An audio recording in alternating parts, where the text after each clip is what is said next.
अस्सलाम वालेकुम नाज़रीन, आप देख रहे हैं SND न्यूज़। मैं आपका मेज़बान सरदार जवेद अशर डोगर। तो आज हम आपको जो सर्दियों का सरदार फल है माल्टे का बाग दिखाएंगे और बाग के जो मालिक हैं वो हमारे पास मौजूद हैं, काशिफ भाई मौजूद हैं। उनसे बात करेंगे कि जी माल्टों का बाग है कितने एकड़ पर महीत है और इसमें यानी कि जो इसकी तैयारी के बारे में पूछेंगे कि एक पौधा कितनी देर में तैयार हो जाता है और इसके फल के बारे में जानेंगे कि फल साल में कितनी बार लगता है। बाकी मुकम्मल यानी कि बाग की जो यानी कि तफसील है भाई काशिफ से हासिल करते हैं। अस्सलाम वालेकुम। वालेकुम सलाम। काशिफ भाई, देखने वालों को ये बताइएगा आपका ये बाग है जो कितने एकड़ पर महीत है? ये हमारा जो बाग है ये 5 एकड़ में महीत है। 5 एकड़ पर महीत। तो काशिफ भाई, देखने वालों को ये भी बताइएगा एक पौधा कितनी देर में तैयार हो जाता है माल्टे का? ये पौधा तकरीबन 1.5 फुट का होता है जब हम लेके आते हैं इसे नर्सरी से। ये तकरीबन 2-2.5 साल में तैयार हो जाता है। 2 से 2.5 साल लगते हैं उसके बाद तैयार हो जाता है। जी। तो आप देखने वालों को ये भी बताइएगा जब पौधा तैयार हो जाता है तो फल साल में कितनी बार इसको लगता है? ये फल 1 साल में 1 दफ़ा ही लगता है। साल में सिर्फ एक बार ही माल्टे लगते हैं। जी।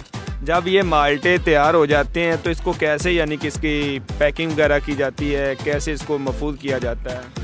इसे हम तोड़ते हैं क्रेटों में, प्लास्टिक की होती हैं या गत्ते की होती हैं, और उसके बाद पल्ले होते हैं छोटे गठलियाँ वगैरह। इसे हम फिर मंडी में लेके जाते हैं, उकाड़ा मंडी, लाहौर मंडी और इधर छोटी मंडियों में भी लेके जाते हैं। अच्छा, देखने वालों को आप ये भी बताइएगा जब ये फल तैयार हो जाता है इसको तोड़ लिया जाता है, महफूज कर लिया जाता है क्रेटों में या पल्लियों में, तो उसके बाद जो एक यानी कि क्रेट होता है या पल्ली होती है वो कितने में फ़रोख्त होती है? क्रेट का रेट थोड़ा ज़्यादा होता है क्योंकि वो बड़ी मंडी में लेके जाते हैं लाहौर वगैरह में, उसमें फल भी कोई अच्छा होता है।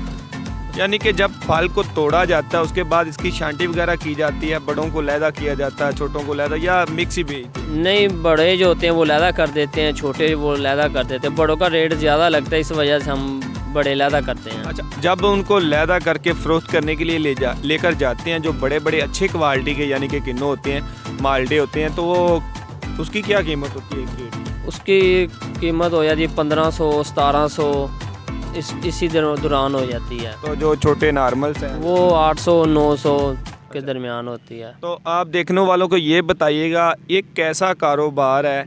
कभी ऐसा हुआ हो कि आपको इसमें लॉस आ गया हो, नुकसान हुआ हो? ये मैं यही बताऊंगा, ये कारोबार अच्छा है। लॉस तो हर काम में होता है, अगर लॉस ना हो वो कारोबार ही नहीं होता। बिल्कुल ऐसे ही।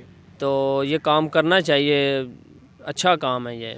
जी नाजरीन, ये हमारे पास काशिफ भाई मौजूद थे जिसका कहना था कि ये माल्टों का बाग है ना, किन्नों का बाग, एक मुनाफा बख्श कारोबार है। बाकी अगर लॉस की बात कर लें तो लॉस तो किसी भी कारोबार में हो सकता है, वो कारोबार ही क्या जिसमें लॉस ना हो। तो देखने वाले नाजरीन को यकीनन इससे बहुत ज़्यादा यानी कि इन्फॉर्मेशन मिली होगी और बहुत लुत्फ़अंदोज़ भी होंगे। आपको हमने आज माल्टों का बाग दिखाया और काशिफ भाई से मुलाकात करवाई, उनसे जाना कि एक पौधा कितनी देर में तैयार होता है। तो काशिफ भाई का कहना 2 से 2.5 साल लगते हैं एक पौधा तैयार होने में, और उनसे पता किया कि क्या इस पौधे को जब तैयार हो जाता है, फल लग जाता है, ये साल में कितनी बार लगता है। तो उसका कहना कि सिर्फ एक बार ही लगता है। तो इसके साथ अपने मेज़बान सरदार जवेद अशर डोगर को दीजिए इजाज़त। अल्लाह निगहबान।